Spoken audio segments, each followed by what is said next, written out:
Assalamualaikum warahmatullahi wabarakatuh. Kembali lagi di channel Skripsi Bisa. Di video kali ini saya akan menjelaskan bagaimana mengajukan judul dengan mengikuti format-format yang sudah ada, dan bagaimana kita melakukan tabulasi jurnal ya. Nah, sebetulnya video ini adalah lanjutan dari video yang saya buat ini ya. Nih yang ini.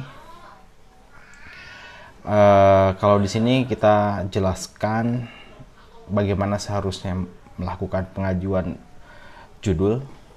Nah, sekarang lebih ke teknis dengan mengikuti format-format yang sudah ada dan beberapa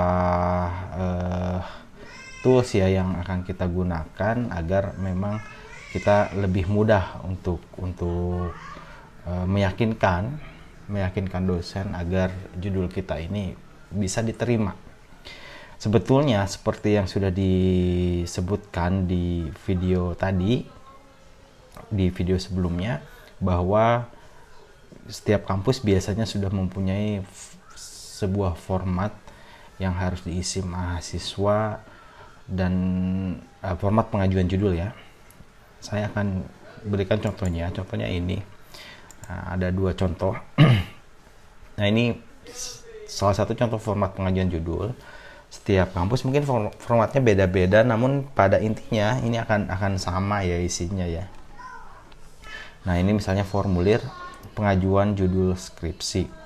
Nah, tentu kita lihat ya, ini ada usulan judul 1, kemudian usulan judul 2 alternatif ya. Kalau misalnya judul 1 tidak di ACC.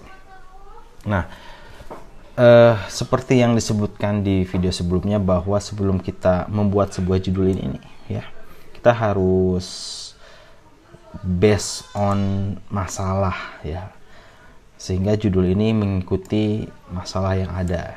Jangan sampai kita buat judul terlebih dahulu tapi masalahnya dicari-cari. Nah, syukur-syukur kalau misalnya dapat masalahnya. Nah, kalau nggak dapat masalahnya, kita pikirkan lagi judul lain. Nah, maka tahapan yang terbaik adalah dengan mengamati fenomena, masalah atau gap penelitian yang ada, baru kita bangun judul gitu. Jadi kita tidak bangun judul dulu lalu cari-cari masalah. Syukur-syukur kalau dapat, kalau tidak ini akan membuat pusing dan judulnya akan tertolak. Nah, di sini biasanya di format ini akan minta outline-nya saja. Nah, latar belakangnya masalah, permasalahannya apa, metodenya apa gitu ya. Ini tergantung dari format-format yang diberikan oleh kampus.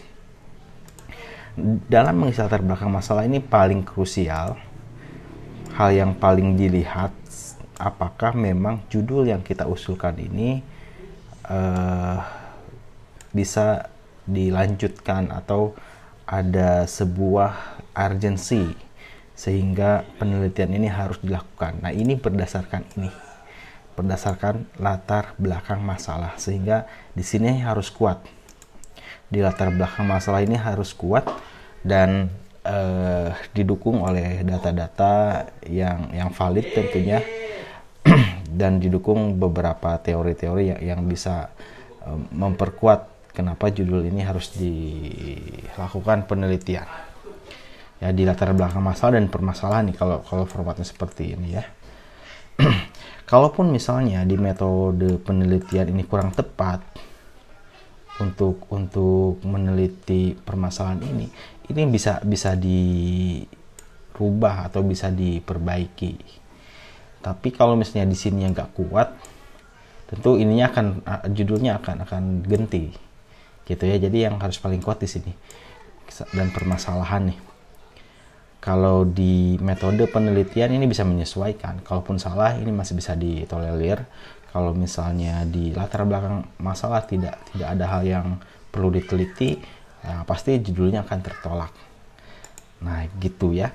Jadi kalau misalnya teman-teman mengajukan judul, diperkuat di latar belakang masalah dan permasalahan. Ini harus jelas, ditulis jelas, dan didukung oleh fakta-fakta, data-data yang valid, dan kemudian ada beberapa teori juga yang harus disampaikan di sini. Nah itu ya, beberapa memang ada kampus yang mengharuskan juga sudah mulai dimasukkan buku yang jadi referensi. Ada juga yang tidak dicantumkan. Nah, ini contoh yang dicantumkan.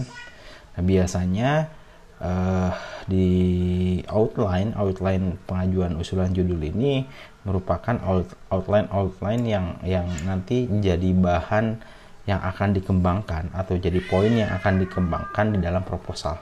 Kalau outline ini sudah benar dari mulai latar belakang masalah, permasalahan, metode penelitian, tentu saat membuat proposal penelitian itu tidak akan terlalu sulit. Kita tinggal mengacu ke sini dan kita kembangkan dari sini. Nah seperti itu. Jadi kalau sudah ada outline yang ada, kita tinggal mengembangkan saja. Nah begitu ya, ini contoh format 1. Kemudian kalau kita lihat di format yang kedua, ini sebenarnya sama aja ya, lebih kepada permasalahan yang ditekankan, latar belakang masalah. Nggak terlalu lengkap juga masalah, yang penting poin-poinnya ada lengkap, poin-poinnya nggak harus banyak seperti di proposal saat pengajuan judul. Yang jelas di sininya jelas ya. Teman-teman bisa cek kembali video yang sudah saya buat di sini ya. Pengajuan judul skripsi, hal-hal apa, poin-poin apa yang harus ada, kemudian dimasukkan di sini.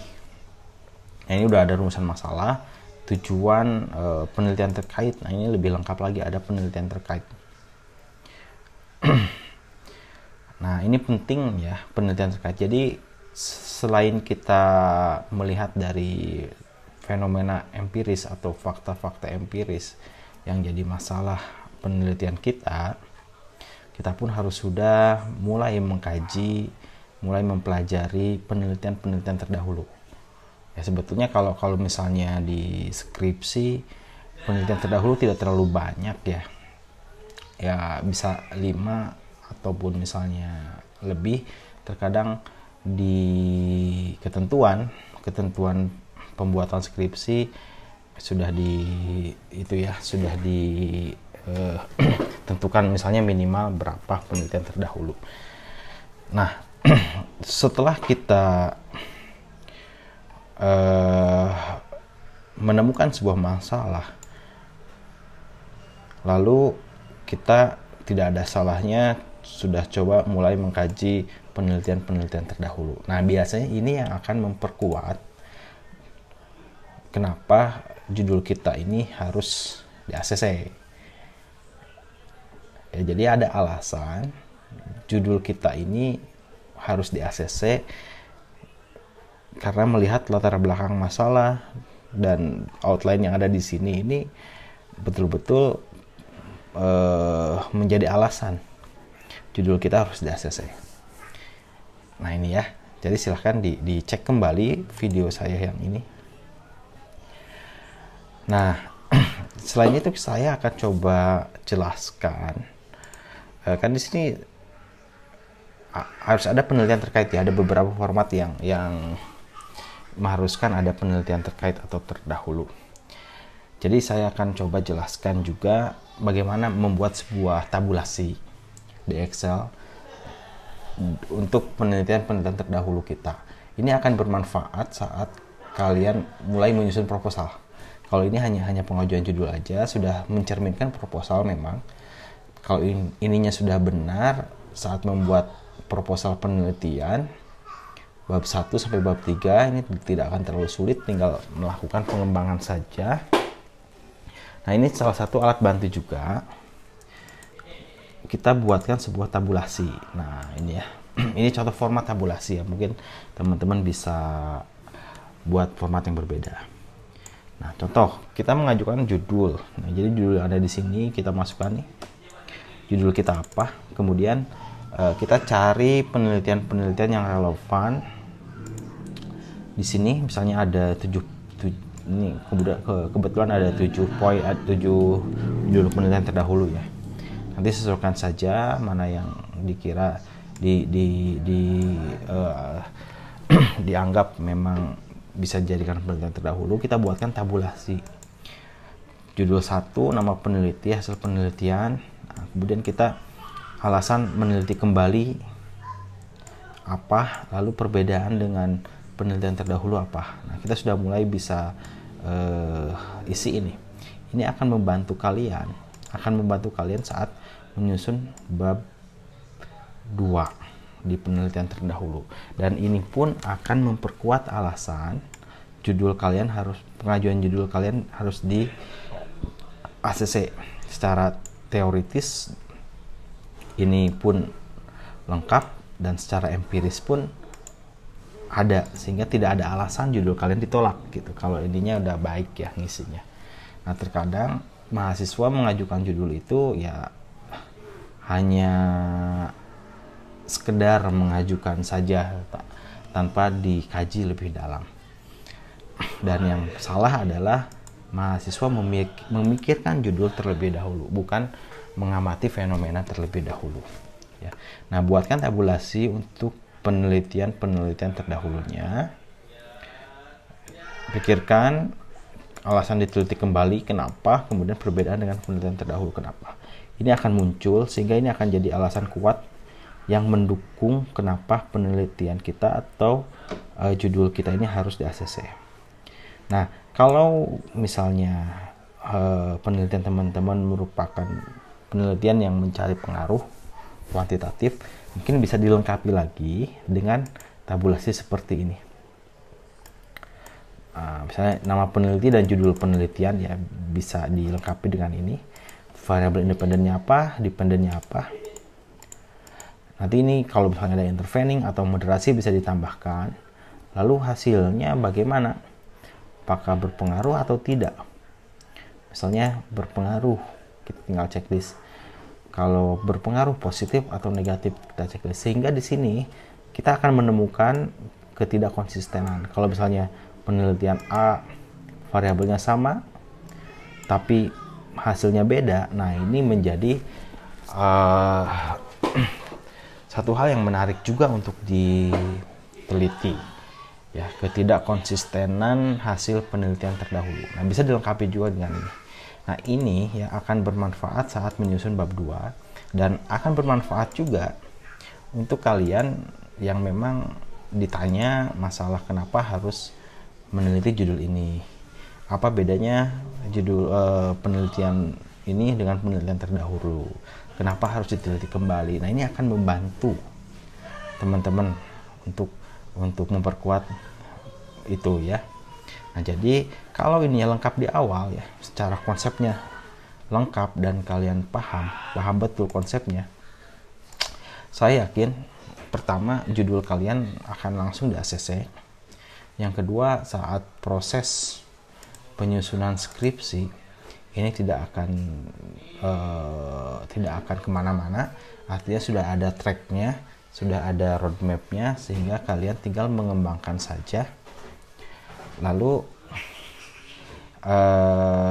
ini pun untuk mempermudah menjawab pertanyaan-pertanyaan dari penguji nanti. Nah, setelah ini lengkap, semuanya lengkap, tinggal lakukan penelitian saja. Nah, seperti itu. Ini contoh kita mengajukan judul dengan mengikuti format yang sudah ada. Bagaimana kalau misalnya formatnya belum ada atau tidak disediakan oleh kampus? Upayakan teman-teman buat format juga. Ya minimal seperti ini gitu ya. Latar belakangnya apa, dibuatkan rinci, permasalahannya apa. Kemudian tabulasi ininya bisa dilampirkan sehingga dosen ini akan merasa yakin bahwa judul yang diajukan ini benar-benar layak untuk dilakukan penelitian. Jadi saat mengajukan judul itu tidak hanya sekedar mengajukan saja tanpa ada alasan, store judul hanya sekedar store judulnya saja, tetapi memang sudah dimasukkan hal-hal seperti ini. Ya, saat membuat judul harus based on masalah. Jangan sampai kita buat judul terlebih dahulu lalu cari masalah. Yang mending kalau dapat masalahnya, kalau tidak tentu ini akan memakan waktu yang akan kita rubah lagi judulnya. Itu saja, mudah-mudahan ini bermanfaat. Terima kasih atas perhatiannya. Saksikan video-video kami berikutnya. Jangan lupa di subscribe. Assalamualaikum warahmatullahi wabarakatuh.